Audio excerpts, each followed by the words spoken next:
Sekarang ke beberapa pembaruan politik.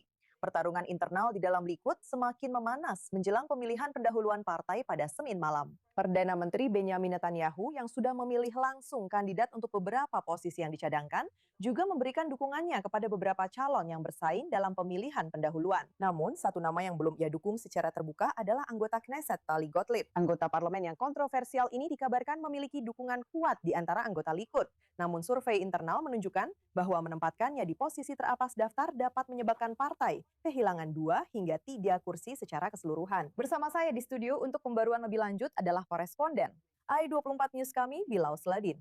Black Netanyahu yang sejauh ini sudah mencoba untuk memiliki kendali mayoritas atas daftar partai. Seberapa kontroversial atau seberapa besar dampak pemilihan pendahuluan ini menjelang pemilu yang sebenarnya pada bulan Oktober? Sebenarnya, kita sedang menyaksikan pemilihan pendahuluan yang sangat dramatis kerana perhitungan sederhana. Bagaimanapun juga, kita sedang membicarakan Likud yang dalam survei saat ini mendapatkan 23 kursi. Netanyahu sudah menyisihkan 8 kursi. Artinya, hanya tersisa 17 kursi untuk 34 anggota, termasuk para menteri dan anggota parlemen tentu saja.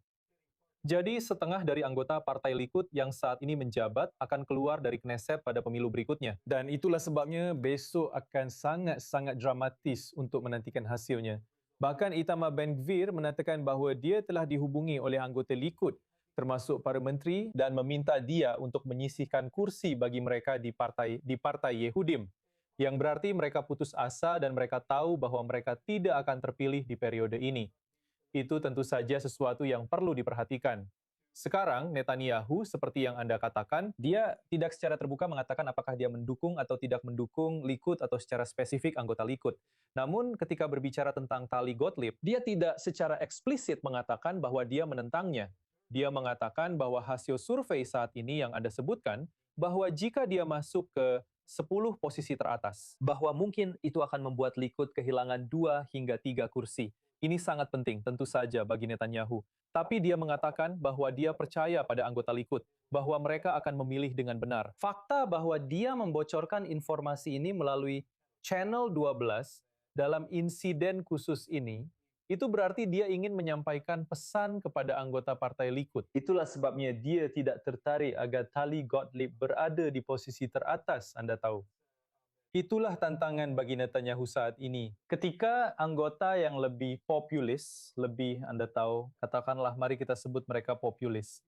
Anggota seperti Tali Gottlieb dan lainnya, jujur saja berada di garis depan. Itu mungkin akan menghalangi rencana masa depannya untuk Partai Likud. Apa yang ditunjukkan semua ini tentang cara Netanyahu ingin membangun koalisinya jika dia benar-benar menang?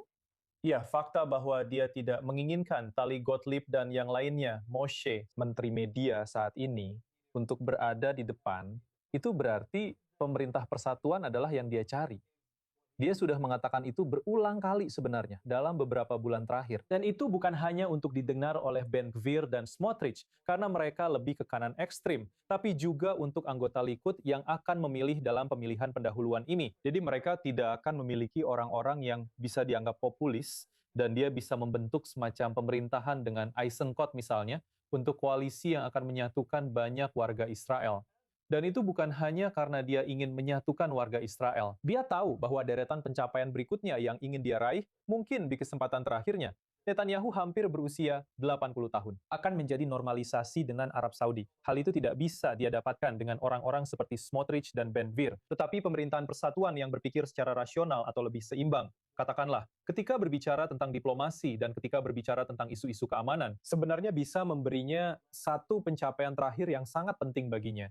Jadi mungkin inilah tujuannya selama ini. Nah, masih ada berita lain yang berkaitan dengan pemilu. Polisi dilaporkan telah mengizinkan pengunjung Yahudi naik ke Bukit Bait Suci dengan membawa buku doa. Hal ini tidak diizinkan menurut status quo. Tetapi ketika berbicara tentang politik, Menteri Keamanan Nasional Itamar Ben-Gvir sebenarnya mengawasi polisi dan beberapa kebijakan mereka. Apakah ini juga merupakan keputusan terkait pemilu? Tentu saja. Ini bukan satu-satunya keputusan dari Ben-Gvir dan Smotrich juga terkait musim pemilu ini. Banyak orang merasakannya di Yerusalem dan tepi barat, serta komunitas Arab, bahkan di Israel, bahwa mereka merasa dia terus berusaha memprovokasi. Jadi dia akan, Anda tahu, mendapatkan lebih banyak poin di basis pendukungnya di Otzma Yehudit dan secara umum di kalangan sayap kanan Israel. Jadi itu bagian dari hal tersebut. Seperti yang Anda katakan, ini adalah sesuatu yang sebelumnya belum pernah diizinkan di Bukit Bait Suci.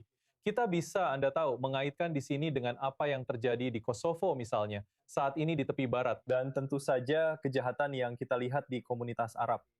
Setidaknya masyarakat Arab sekarang menuduh Ben-Gvir misalnya kemarin, petugas polisi masuk ke acara pernikahan di Al-Fam. Dan itu adalah situasi yang kacau. Jadi mereka juga mengatakan bahwa ini terjadi karena pemilu.